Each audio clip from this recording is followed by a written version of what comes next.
everyone, welcome back to my channel. It's Legal Eagle, and from today onwards I will be uploading videos on BNSS, that is भारतीय नागरिक सुरक्षा संहिता। जैसा कि आप लोगों को पता होगा कि जो भी पुराने लॉज थे उनको, जो भी पुराने क्रिमिनल लॉज थे उनको रिप्लेस करके न्यू क्रिमिनल लॉज आए हैं, दैट इज़ BNS, भारतीय न्याय संहिता, भारतीय नागरिक सुरक्षा संहिता एंड भारतीय साक्ष्य अधिनियम। एंड ये वीडियो आप सभी के लिए है, whether you belong to law background या फिर आप किसी और भी बैकग्राउंड से आते हो, डजेंट मैटर। आप सभी को legal terms and legal knowledge होनी चाहिए, that you can aware your self and you can aware others also. So without any further delay, let's get started. So here you can see on the screen, यहाँ पे एक criminal manual है, that is a criminal major act के मैंने bare act लिया है and इसमें it is compiled. Here you can see there is a table, ये कंपेरेटिव टेबल है जो कि बताता है कि वो पर्टिकुलर प्रोविज़न CRPC में कौन से सेक्शन में था और अब ये भारतीय नागरिक सुरक्षा संहिता में कौन से सेक्शन में है। फॉर एग्जाम्पल विक्टिम को ले ले तो victim was defined in section 2 clause WA। Now it is defined in section 2 clause 1 sub clause Y of भारतीय नागरिक सुरक्षा संहिता। सिमिलरली वो जितने भी प्रोविज़न हैं वो सारे बताए गए हैं। So before starting these sections, it is very important to know about this law, this code। ये संहिता के बारे में आपको जानना ज़रूरी है। ये जो भारतीय नागरिक सुरक्षा संहिता है, दिस इज़ प्रोसीजरल लॉ। ये एक प्रोसीजरल लॉ है। Law is of two kind, divided into two types, that is substantive and procedural. Substantive tells about the rights and liabilities and procedure उसका प्रोसीजरल लॉ उसके procedure को बताता है। तो आप ये देख सकते हो कि कोई भी ऑफेंस अगर है, मर्डर है, तो मर्डर में कैसे क्या प्रोसीजर होगा, कैसे इन्वेस्टिगेशन होगा, कब रिपोर्ट फाइल किया जाएगा, कैसे ट्रायल होगा, this all procedure are defined in procedural law, that is in Bharatiya Nagarik Suraksha Sanhita. The second thing is ये सब्जेक्ट है कंकरेंट लिस्ट का। इट मीन्स यहाँ पे यूनियन एंड स्टेट मिलकर लॉज बना सकते हैं। थर्ड, आप देख रहे होंगे this is act number 46 of 2023। It means कि ये 46th एक्ट है 2023 का, वो ईयर का ये 46th एक्ट है। Enactment date and enforcement date of all the three new laws is very easy to remember। ये दोनों का enactment date and enforcement date दोनों सेम हैं। 25 दिसंबर 2023 इनैक्टमेंट डेट है इसका एंड इन्फोर्समेंट डेट 1 जुलाई 2024। सो ये तीनों लॉज जो भी आए हैं उनके enactment date and enforcement date same है। एंड इनैक्टमेंट डेट में मैं आपको बता दूँ कि जब असेंट मिला, जब उसे प्रेसिडेंट का असेंट मिला ये तीनों एक्ट को, एंड इन्फोर्समेंट डेट जब से ये लागू हुआ, इन्फोर्समेंट आया, that is enforcement date. You can see here I have made a short notes so it is easy to remember. आप भी ऐसे बना सकते हो and it will be easy for quick revision, so you can make this. फिर हम आते हैं preamble. You can see the preamble of this act. ये कहता है that it consolidate and amend the law relating to criminal procedure. तो ये criminal procedure से जो भी लॉ है उनसे जो रिलेट करे उसको ये कंसोलिडेट एंड अमेंड करता है।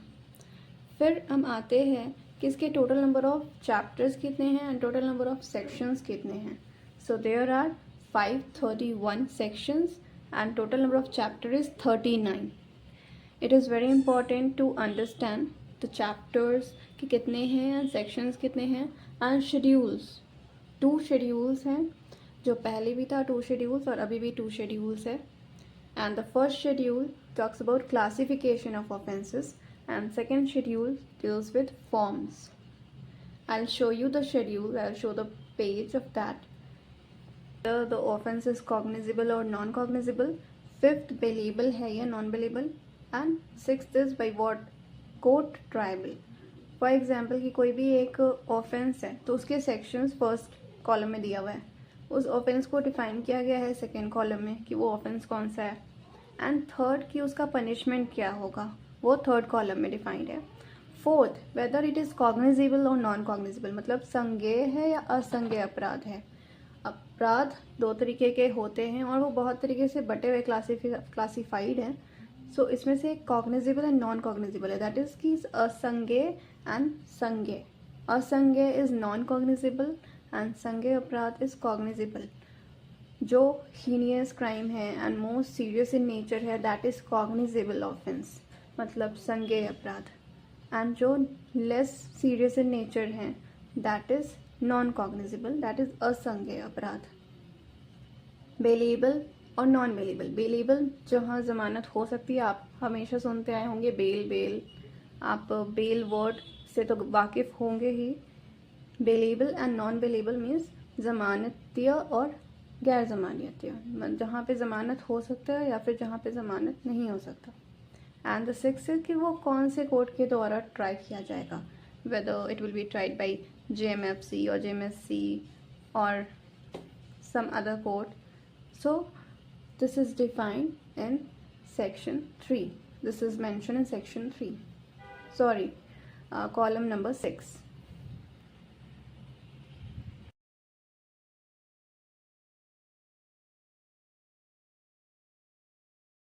यहाँ पे सेकेंड शेड्यूल भी है जिसमें बताया गया है डिफरेंट टाइप्स ऑफ फॉर्म्स। यहाँ पे बहुत सारे फॉर्म बताए गए हैं, अराउंड 58 फॉर्म यहाँ पे बताया गया है। सो चैप्टर 1 इज़ प्रिलिमिनरी, एंड आप हर जगह ये देखोगे कि चैप्टर 1 प्रिलिमिनरी रहता है मोस्ट ऑफ द एक्ट्स में, आप ये देखोगे। सेकेंडली कि सेक्शन 1 एंड सेक्शन 2 भी ऑलमोस्ट सेम होता है। Section 2 deals with short title, extend and commencement, and section 1 deals with short title, extend and commencement, and section 2 definition से डील करता है। सो सेक्शन 1 सब सेक्शन 1 क्या कहता है, सेक्शन 1 का वो कहता है कि ये एक्ट को हम भारतीय नागरिक सुरक्षा संहिता कह सकते हैं। This act may be called the भारतीय नागरिक सुरक्षा संहिता 2023। इट मीन्स कि यहाँ पे शैल वर्ड यूज नहीं हुआ है। ये शैल मीन्स कि दैट इज़ मैंडेटरी टू से कि ये इस एक्ट को भारतीय नागरिक सुरक्षा संहिता ही कहेंगे, लेकिन यहाँ पे हम इसमें लिखा है कि कह सकते हैं। सो इसकी जगह पे हम और क्या कह सकते हैं, we can say act number 46 of 2023। सब सेक्शन 2 कहता है कि the provision of this Sanhita other than those relating to chapter 9, 11 and 12 shall not apply. मतलब कि चैप्टर 9, 11 एंड 12 को छोड़कर कोई भी प्रोविजन जो संहिता का अप्लाई नहीं होगा। कहाँ अप्लाई नहीं होगा, state of Nagaland and tribal areas में। लेकिन कंसर्न स्टेट गवर्नमेंट अगर चाहें तो वो नोटिफिकेशन के थ्रू वो उसको अप्लाई करवा सकते हैं, या तो पूरे स्टेट में करवा सकते हैं या फिर उसके कुछ पार्ट में करवा सकते हैं। ओके। सेकेंडली एक्सप्लेनेशन में लिखा है कि ट्राइबल एरियाज़ का मतलब क्या होता है। It means the territories which immediately before the 21st day of January 1972 were included in the tribal areas of Assam as referred to in paragraph 20 of the 6th schedule. Tribal areas कहाँ पे referred किया गया है, paragraph 20 of the 6th schedule of the constitution. It is important, you must highlight this line. Then subsection 3 क्या कहता है, ये कहता है कि it shall come into force on such date as the central government may by notification in the official gazette appoint। तो वो date कौन सा था, वो डेट है 1 जुलाई 2024। हमेशा मोस्ट ऑफ द केसेस में अगेन सब सेक्शन 3 सेक्शन 1 का इन्फोर्समेंट डेट के बारे में ही बताता है, जो उसको घुमा कर बताया गया है। So you have to remember that 1 जुलाई 2024 इज़ द एनफोर्समेंट डेट। इसी दिन ये लॉ एनफोर्स में आया। Section 2 is definition. So section 2 में वो सारे वर्ड्स बताए गए, वो सारे टर्म्स बताए गए हैं जो कि इस कोड में यूज़ किया गया है, and so that it will be easy to understand, इसलिए यहाँ पे कुछ टर्म्स के डिफिनीशंस बताए गए हैं। So first is 2A। अगर आपको याद नहीं होता है, so you can C A and A, clause A, and the word audio is starting from A, so it will be easy to remember. So first is clause 2 का clause A जो कहता है ऑडियो वीडियो इलेक्ट्रॉनिक मीन्स। पहले ये CRPC में include नहीं था, but अभी इसे इंक्लूड किया गया है।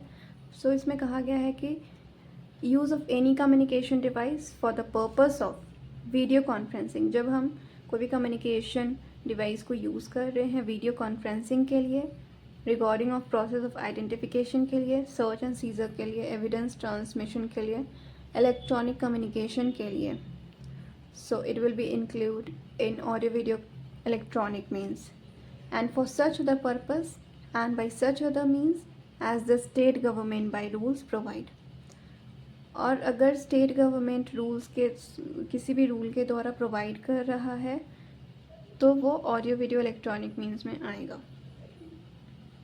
Second is two clause B, sub clause B we can say that is bail. Again यहाँ पे आप कर सकते हो कि it is sub clause B and bail is also starting from B, तो 2B एंड B, इस तरीके से आप याद कर सकते हो। सो बेल को समझने के लिए आप हमेशा ये वर्ड सुनते आ रहे होंगे बेल। सो इसके लिए आप कुछ WH वर्ड्स को आप समझो, that is what, which, from whom, how and by whom. It means you can see here I have made this notes, so it will be easy to understand. That is what. What is bail? It is a release of a person. Which person? That person is accused of or suspected of commission of an offense. From where? Custody of law. And how? Upon certain condition. कुछ condition impose किए गए। By whom? वो condition कौन impose करता है?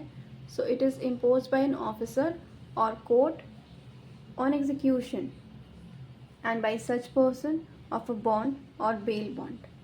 सो first of all bail क्या है? ये एक रिलीज़ है पर्सन का। कोई भी पर्सन को जब हम रिलीज़ करते हैं, और वो पर्सन कैसा होता है? वो पर्सन होता है अक्यूज्ड, आरोपी होता है, या फिर वो सस्पेक्ट किया जाता है, मतलब वो डाउट होता है उस पर, वो कोई ऑफेंस कमिट किया है और वो एक सस्पेक्टेड पर्सन है, डाउट है कि हो सकता है ये अक्यूज़ होगा, तो वो अक्यूज़ या फिर वो सस्पेक्टेड है of commission of an offence. उसको कहाँ से रिलीज़ किया जाता है? उसको कहाँ से छोड़ा जाता है? From the custody of law. Okay, upon certain condition. कैसे छोड़ा जाता है? कुछ कंडीशन इम्पोज करके। कौन करते हैं वो कंडीशन को इम्पोज? तो it is impose by an officer और the court on execution. And कैसे करते हैं वो पर्सन को बॉन्ड या बेल बॉन्ड पर एग्जीक्यूट करवाया जाता है। So bail is very simple to understand. अगर आप ये स्क्वायर से डिवाइड करोगे, so it will be easy to understand. Is bailable offence. यहाँ पे आप देख सकते हो डेफिनेशन क्या दिया है। It means an offence which is shown as bailable in the first schedule. इसमें बहुत सिंपल तरीके से बोला गया है कि फर्स्ट शेड्यूल में जो भी ऑफेंस बेलेबल होगा that will be called as bailable offence, and non bailable offence any other offence. जो बेलेबल नहीं होगा वो सारे नॉन बेलेबल ऑफेंस। ओके, आपको फर्स्ट शेड्यूल मैंने दिखाया, उसमें bailable and non bailable offence आपने देखा वो कॉलम में। तो उसमें अगर बेलेबल है जो भी offence that will B bailable offence, और उसके अलावा जो भी ऑफेंस होगा वो नॉन बेलेबल ऑफेंस होगा। 2 sub clause D deals with bail bond. ये कहता है कि it is an undertaking for release with surety. जब आप एक श्योरिटी दे देते हो, आप पर कुछ टर्म्स एंड कंडीशन इम्पोज किया जाता है कि आपको ऐसे आना है, जब भी बुलाया जाएगा आपको आना है, आपको भागना नहीं है। सो कुछ टर्म्स एंड कंडीशंस होते हैं, तो वो श्योरिटी के साथ होता है। उसमें श्योरिटी कुछ पर्सन प्रोवाइड किए जाते हैं, कुछ अमाउंट आपको पे करना होता है, that is bail bond. And bond is a personal bond और an undertaking for release without surety. So यहाँ पे श्योरिटी की कोई ज़रूरत नहीं होती, एक पर्सनल बॉन्ड होता है। देन आते हैं 2 क्लॉज एफ में, that is charge. Charge is defined in 2 clause F, and यहाँ पे चैप्टर 18 जो आप देखोगे तो 234 से 247 तक इसके सारे इससे रिलेटेड जितने भी प्रोविजंस हैं, जितने भी पॉइंट्स हैं वो बताए गए हैं. So what is charge? Charge includes any head of charge when the charge contain more heads than one. So इसमें कुछ ऐसा बहुत ज़्यादा नहीं है. चार्ज मतलब कि जो भी एलिगेशंस आप पे लगाया जाता है, that is charge. Now you can C in section 2 sub clause ji cognizable offence बताया गया है, दैट इज संज्ञेय अपराध. It means an offence for which N cognizable case means a case in which a police officer may in accordance with the first schedule or under any other law for the time being enforce arrest without warrant. इसमें जो भी लिखा हुआ है इसको simple तरीके से समझा जाए तो ये ऐसा ऑफेंस है जहाँ पे police officer without warrant arrest कर सकते हैं. आप देखे होंगे, ऑब्ज़र्व किए होंगे तो आपको पता चला होगा कि जो भी मोस्ट सीरियस इन नेचर जो भी क्राइम होता है तो उसमें पुलिस ऑफिसर को वारंट लेने की ज़रूरत नहीं है. पुलिस ऑफिसर उसको अरेस्ट कर सकता है विदाउट वारंट. और आप ये सोचिए विथ लॉजिक कि क्या ये सही होगा कि कोई ऐसा हीनियस क्राइम हुआ है और हम वारंट के लिए इंतज़ार करें. सो आई डोंट थिंक कि यहाँ पे इतना टाइम लेना चाहिए वारंट के लिए. तो यही चीज़ कहा गया कि जब भी कोई ऐसा संगीन अपराध होता है सो पुलिस ऑफिसर को कोई ज़रूरत नहीं है वारंट लेने का, वो अरेस्ट कर सकते हैं without warrant.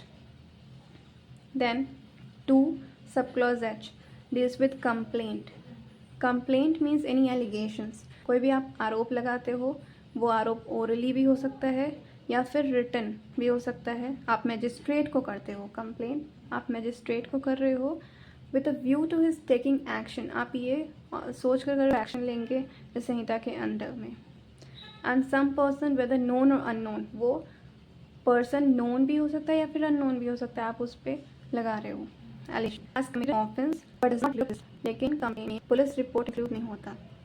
Police report CrPC में 173 क्लॉज 2 में डिफाइन था.